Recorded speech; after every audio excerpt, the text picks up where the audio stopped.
بەنسبەت ئەو چالاگوانان و ڕۆژنامە نووسانی بادینان بێگومان هەمومان دەزانین ئەوانە تۆڵەیان لێ دەکرێتەوە لە تۆڵەی ئەو سەر هەڵدانە بوو کە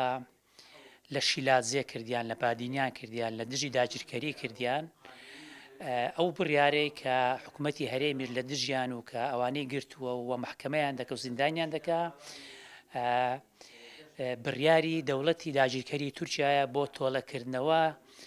لەو سەر هەڵدانەیە کە ئەو جیراوان سیاسیانە کردیان وەکوتر ئەو جیراوانە هیچ تاوانێکی قانونیان نەکردووە هیچ زیانێکیان بە پێگە و ستاتوی هەرێمی کوردستان نەگەیاندووە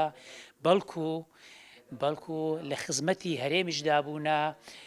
پێویست بوو لە زیاتی ئەوەی کە زیندانی بکرێن دادگایی بکرێن بەڵکو پێویست بوو پشتگیری بکرێن چونکە مرۆڤە هەرە جوانەکان ئەو کەسانان کە بە تەنگ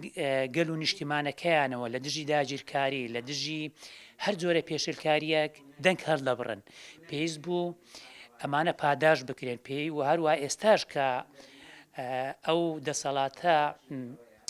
دادگاییان دەکات و زیندانیان دەکاتن بە ناحەق پێویستە گەلی ئێمە بێدەنگ نەبێ هەروەک بێدەنجیش نەبووە لە سەریان دەنجی هەڵبڕیوە و بەردەوامیش بێتن چ بۆ ئەو چالاکوانانە چ بۆ ئەوانی دیکەش کە چ لە هەولێرت و چ لە بادینان بە ناحەق دەگیر کراون